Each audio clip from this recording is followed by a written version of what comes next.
Yeah. So here's the YouTube channel I started called Amaze Yourself. I started this channel to help you go from your worst to your best. And today I have the amazing Michael Angelo Caruso, who's chosen to talk about persistence.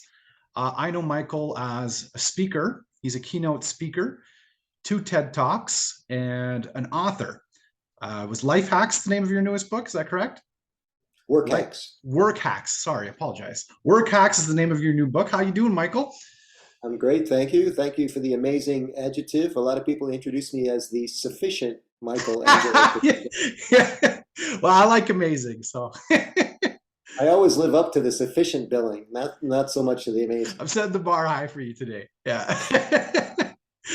um, so why did you choose the value? Can you tell us why you chose the value persistence and what does that value mean to you? Yeah, like most people, I get inspired early in life by quotations, certain role models and heroes, and I tripped on a quote by Calvin Coolidge of all people, and his nickname was Silent Cal. He was president of the United States, but nobody remembers him because he didn't, he's not one of our top profile presidents. But it turns out he had this quote about persistence that is just magical. And when I read it as a young man, I thought, well, this is the secret to life here. Maybe I'm not going to get multiple degrees, and maybe I'm not going to win and be a Nobel laureate. Um, and I might not even be the nicest person in the world, although I try to be. But this quote gave me hope, because anybody can be persistent. If you're just patient and you focused, you can be persistent. It's not something that requires a money or a high level of skill or to be born in a certain zip code. May I read the quote to you? Yeah, 100%. I would love to hear it. The quote is from Calvin Coolidge now. Nothing in the world can take the place of persistence. Talent will not. Nothing is more common than unsuccessful men with talent. Genius will not. Unrewarded genius is almost a proverb. Education will not. The world is full of educated derelicts. Persistence and determination alone are omnipotent. The slogan, press on, has solved and always will solve the problems of the human race. Isn't that lovely? I love it. And I 100% agree with it. I think that's a wonderful quote. We've had different versions of the word persistence. One of my guests had resilience and we had the word endurance. It feels like different words with some slight differences. Personally, when I think persistence, I think dealing with people. I don't know, is that me being assumptive Oh, or for sure. I mean, yeah. there's so many iterations of this thing. I mentioned the word patience a minute ago. Um, when you're dealing with people that have different style than you, we immediately, of course, label them as difficult people. But but the truth is, we're just as difficult as they are. This is just our point of view that they must be the difficult ones. But persisting in that difficult relationship, even though it may not be paying dividends in the early going, is the secret to it. They're a good person. They love their children. You have common agendas, but sometimes we don't see each other like this. Sometimes we see each other like this, and that's where that persistence, perseverance, patience. What was the other one the other word you used? Resilience? Was it? Resilience, same Yeah. basic thing, right? Mhm. Stamina. Yeah. Do you have a real life example where persistence really paid off for you? Something from your lived experience or Many, when you learned the value of persistence? many. Uh, I came up through the music business where we were trying to get something together where people would actually pay to hear our band perform. You imagine all of the different levels of persistence we had to persevere through. There's another word. Playing alone, playing trumpet, a very or bass guitar, an even lonelier instrument, all by myself in a room trying to figure out fingering techniques. They weren't fit for human consumption until I got them to my own ears, and then I could eventually be proud to play it for somebody else. Music is one example. I'm engaged to be married. I didn't find the woman of my dreams until well past my 50th birthday. Wow, that's inspiring, actually. I love that because it's not a traditional love story, but that gives me hope because I'm not matched up yet, too, you know? So I love to hear that. It's a happy ending, fortunately, but along the way, there were a lot of lonely nights as I was persisting and uh, holding out and avoiding some of the other potholes. That's no way to refer to another woman, is it? But I was their pothole. It just wasn't a good fit many of the time, and I was just rolling the dice every time trying to figure it out. But I always knew, nope, nope, nope, not yet. This isn't the one. Nope, nope. That's a form of persistence, right? That's another 100%. thing we haven't talked about is the ability to recognize that it's not what you want, and then delay the green light for the situation or the person or the job, that is the right thing. Not an easy thing to do.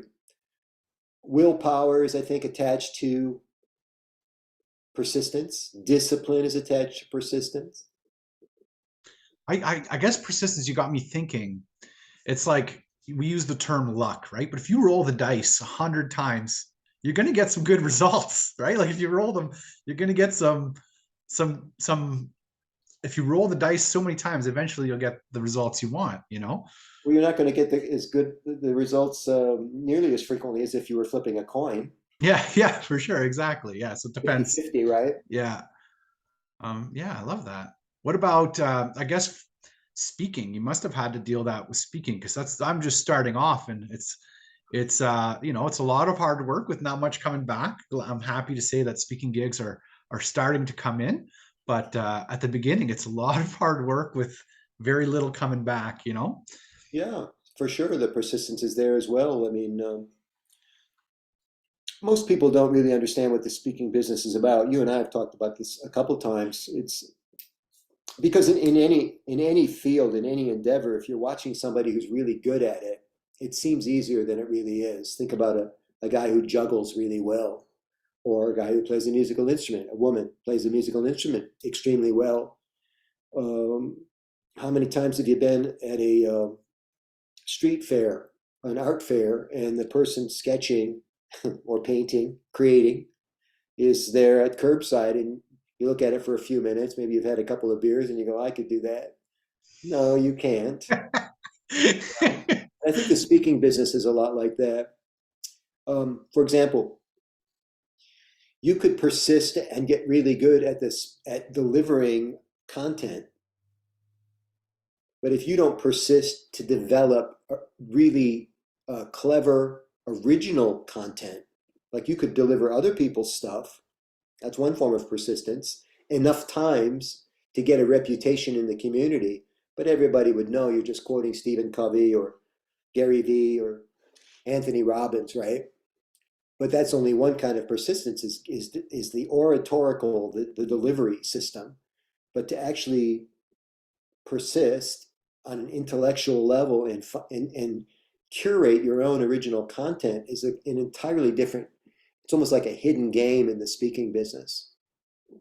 Oh yeah, Another I've one is 100%. getting your fee up. So you persisted and you got a good, strong original delivery system, and then you persisted and now you've curated some original content that's worth paying for, but now you have to persist on an entirely different plane to enter the marketplace and get paid, a decent sum for your time so that you're monetarily compensated, which is how a lot of people value or place value on a deliverable like a speech. All these different levels of persistence is what I'm getting at. Yeah, yeah, 100%. I'm just process. It takes me a while to absorb information, you know. So when you finish speaking, I'm kind of still reflecting on it. Um, what about flipping it? Has there ever someone, you know, who'd been like, oh, this guy or this girl or whatever, but their persistence kind of won you over? Have you ever been on the other end of it? Yeah, of course. But the issue with other people's persistence is it may not be calibrated to your own. So if you look at the sliding scale of persistence, where persistence is non-existent on this side, right? Like almost ambivalence is what this represents. there is no persistence. There is almost a lack of caring. Hmm. And then on the other end of it is super persistent, uber persistent, pesky, annoying, you Hmm. know, and then you got all that spot in the middle. And your goal, I think, if you're working with other people, is not to be, there's got to be a then there, a then overlap. So you would match maybe your persistence, your desired persistence level to whatever the other person can tolerate, lest you push them away, sour the deal, have them come to the conclusion that you're not a good fit. I just came from a business meeting with a lovely person, but this lovely person did not ask me too much about myself. This lovely person captained the meeting and really ate up a lot of the oxygen. A form of persistence. There was a bit of entertainment going on there. You've come to see me. I'm delighted. Let me keep you busy. And I left thinking that I wasn't actually myself in the meeting because there was no room for me to be myself. The other person pressing or pushing so hard, persisting so much that I had to. Maybe I was in the front seat when I got there, but I'm in the back seat by the end of the meeting, and there were only two of us in the car. Yeah. I was being Ubered. So it's not only being persistent, but it's also knowing when and how much to be persistent as well. Like that's a different skill, especially when it comes to relationships. Well, one of the things I like about your interview style, Matthew, is there's already a give and take. There's an easy flow and exchange of participation. Oh, thank you. I Where appreciate that. where some interviewers, the question takes longer than the answer by design.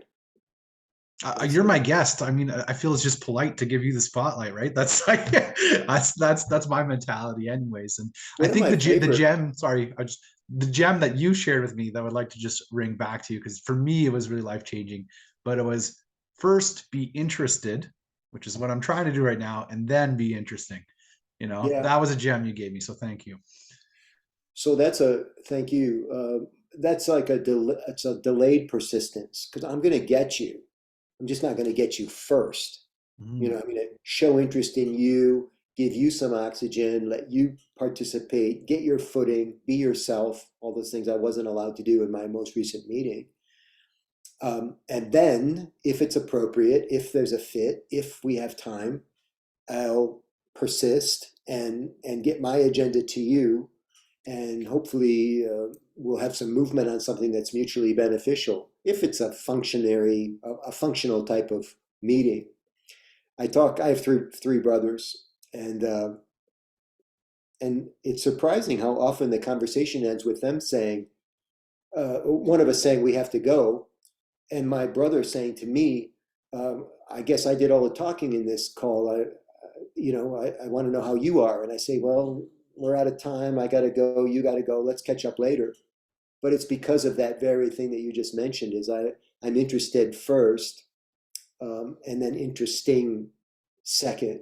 I think that works in so many areas of life. It even works in sales when the salesperson has a very pointed agenda that, I need you to buy something from me. Let me tell, and I always chide salespeople because it's always me, me, me.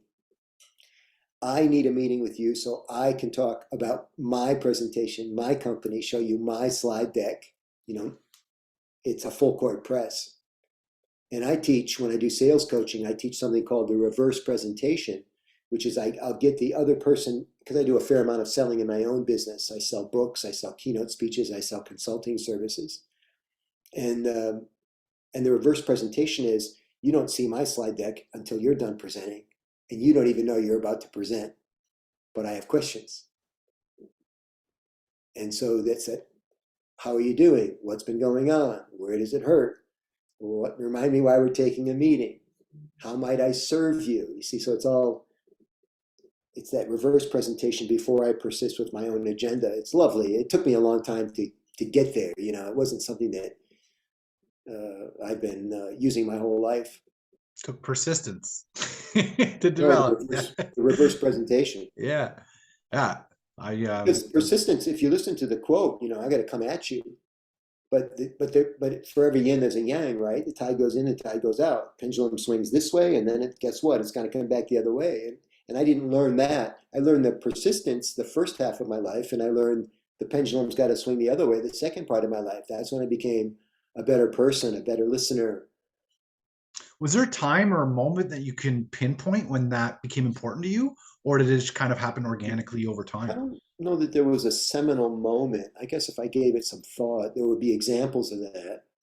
Part of it was sales. A good salesperson listens. Uh, Many years ago, somebody taught me the doctor frame. When the doctor opens up the exam room and comes in to see you, she doesn't immediately tell you what medicine you should take and what therapies are available. He has to ask you, where does it hurt? What's going on? And that's the reverse presentation. The patient would then tell you, here are my symptoms. Here's how long I've had it. Maybe there'll be some clarifying questions. And then, the doctor persists with the diagnosis, the prognosis, the treatments. I'm going to write you a script, but you can't do it in the opposite order. So you first have to create a space before you take space. You Yeah, create a space for the other.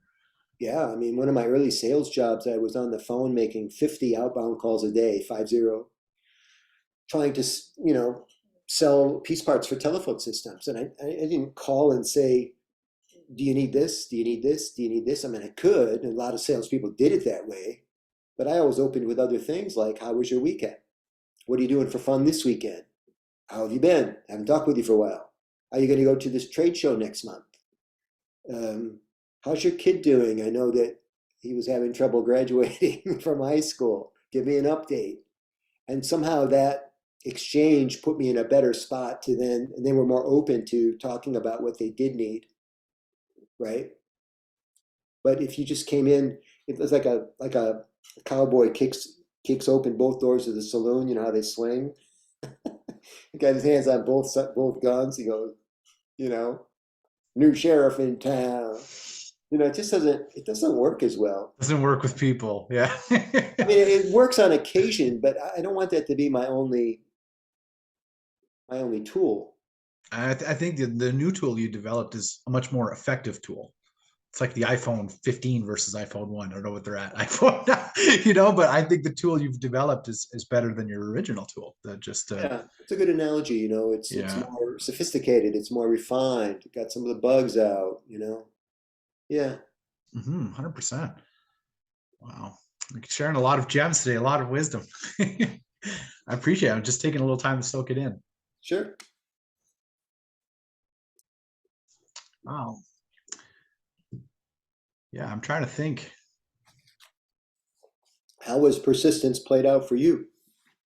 Huge, huge. I'm 100, like especially swimming, like people look at the thing I did and they assume, oh, you're a professional swimmer. But I think like academically, I was kind of naturally gifted and kind of came easy to me and I didn't really have to work for it.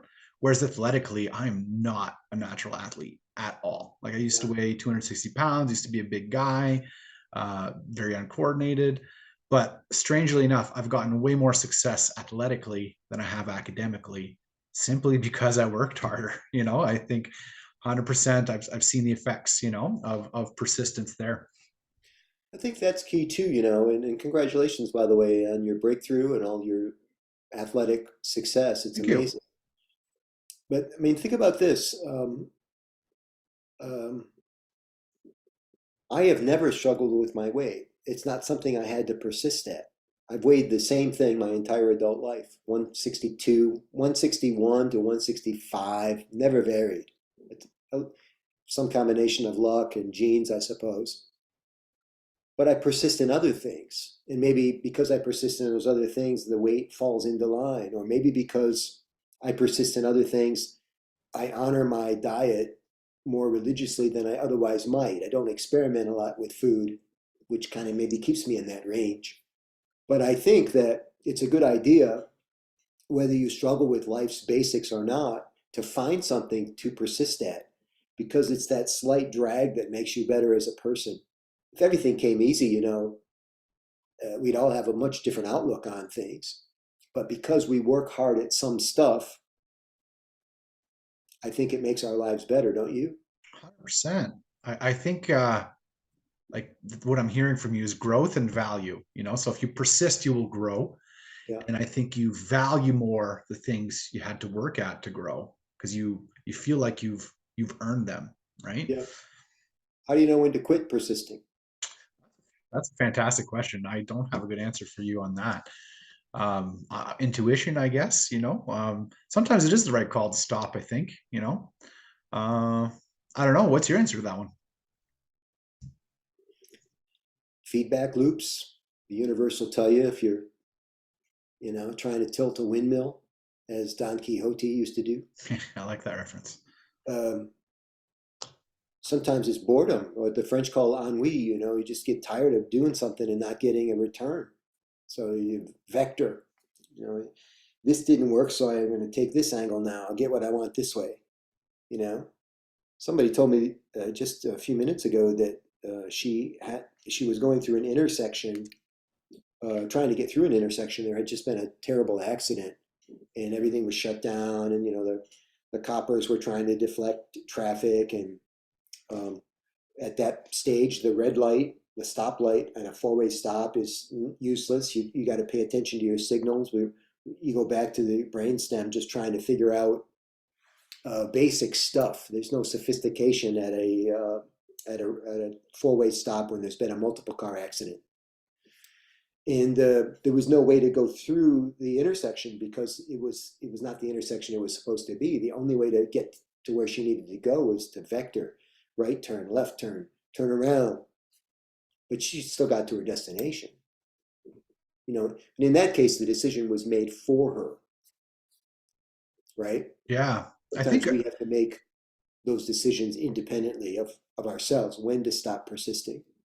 I think for me, I think grad studies, like I left my grad studies in physics and like I was just miserable. I think and I could have maybe persisted, but it just wasn't the right environment for me. How long did it take you to figure out? Like a good year. I could definitely push along longer than I probably should have, but sometimes it's that pain exactly that forces you to change directions. And my mentality is that pain sometimes is the motivation to switch direction, right? Like sometimes you wait a little too long, but then once you have that pain, it kind of forces you to change directions. Think about things like relationships where you have a lot invested, and you don't want to start over, and you got some joint property, maybe even joint kids together. But the relationship isn't serving you anymore. This is very, very painful for people, Mhm. and then they hear podcasts like this one. You should persist. You should try to work it out. Maybe that is good advice. On the other hand, maybe it's Sometimes it is the right call to pivot. I agree with cut you. your losses and move on. And these end up being personal decisions. A lot of times, I think people look for guidance and help in making these personal decisions. Guess what, everybody? Matthew and I can't help you. No, no, it's your own heart, your own intuition, and sometimes you make the wrong decision and you just learn and grow from it, right? Unfortunately, we have to wrap up. The time just kind of flew by for me. Hopefully, it felt the same way for you, but I was really vested in the conversation and it just flew by. To wrap up the episode, I always give you the mic and you could talk about anything totally unrelated. I just give you about 5 minutes to speak on whatever's in your heart and in your mind. Because sometimes something totally unrelated that you think is important. But obviously take 30 seconds or whatever you need to just think about what you want to say. And then mic's yours. Well, we opened the conversation talking about different types of persistence, and one was, in the speaking business. So I'm a speaker coach, and I help people get their speaker game on. Maybe a couple of tips for people that are getting into the business and how they could use persistence to their advantage. How does that sound? Yeah, whatever. It's your choice. You whatever you want. So I think one of the things that you have to do right away is to get in front of audiences to check it out and get your feet wet. And as a swimmer would say, jump in the water and, feel the temperature of the water, see if it's something that is enjoyable to you. If it's painful, it may not be your cup of tea. Some people are forced to get into speaking. Maybe their boss insists that they do it, or they're driven to do it because they know it's good for them. A throwback to something we talked about a little bit earlier. So when you get in front of those audiences, a little word to the wise here, and maybe this is the only real tip I have to share today, is that you have to get a well-defined feedback data set. Otherwise, it's not useful. Example, the very famous thing that people say when they're on the way out the door is "good job" or "I enjoyed your talk." But I don't find that to be particularly useful feedback. And by the way, you won't even hear that if you're not in the back of the room, right? If you're still in the front of the room, they go out the back door, you don't hear anything. That's like the worst because now you have no feedback loop. So here's the trick, everybody. If you're going to persist, you have to use good information to base your decision on. With these people that say on the way out, "good job" or "I really enjoyed you," you might pull a couple of them aside with language like this. "Thank you so much. Listen, I'm just getting started. I could use a bit more information than that, a bit more feedback. Do you have a second to stay with me here and talk?" And some of them will say yes, some of them say no, I got to go. But if you can get them for just a few seconds, and maybe you have to pull them away from the door, the activity of the doorway, but you say, "I appreciate that. What did you like best about my presentation? This would be very useful to me. I'm not just digging for compliments. Please tell me what you like best." But that's still not the best information that you need. It's the second question. And I bet you can guess what it is, Matthew. How can I do better? I'm going to guess something Yeah. along What those did you lines. like least? What was the Yeah. weakest part of my presentation? Ooh, this is a tough one because now you're asking for the pain. Takes humility to ask that question. That's an important one to ask.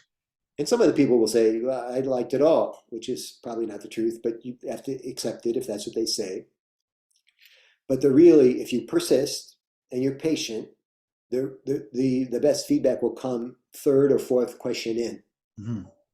because it takes that long to get past all the formalities and the filters and They got to be confident you'll take it well too.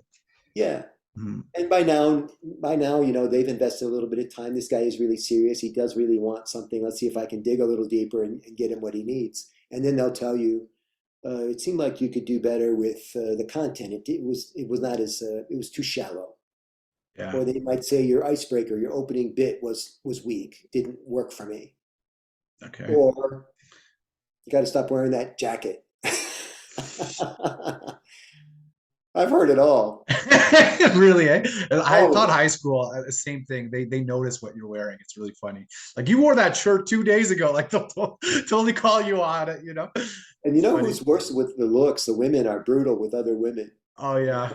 I unfortunately have to switch, but I'm going to compliment you, so don't worry. We got a few minutes. I just got to wrap up the episode there because we're running out of time.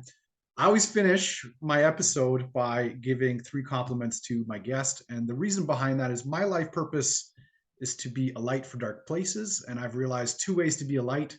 First is to do inspiring things like my swim, but the better way is to be a mirror, and that's to reflect your own light right back at you. Kind of like the yin yang. I found it's the best way to be inspirational is to help you see why you are inspirational. So the 3 compliments I'm going to give you is number one, charisma. You got it. You got to hear Or as, Michael speak. He's or a as we great call it over speaker. here in my office, charisma. Charisma. And I love it. You've got charisma. You've got it. Number two, I'm going to say funny. I had a couple laughs today, and every time I'm on the phone or Zooming with you, we have a good laugh, which I think is incredibly good for the soul. And number three, with me, I would say generous. You've been very generous with your time and with your wisdom and the lessons you've had to learn the hard way. You've willingly shared with me. So for that, I'm greatly appreciative. So thank you so much. My pleasure. Thank you. It's been a great interview. I always enjoy my time with you, and I appreciate the easy give and take here. This should be a huge podcast for you. Let me know, and I'll help you drive traffic for it, okay? 100%. Thank you so much. I really appreciate that. Um, I hope that Michael has amazed you like he's amazed me. Take his advice, be persistent, and I guarantee you will amaze yourself.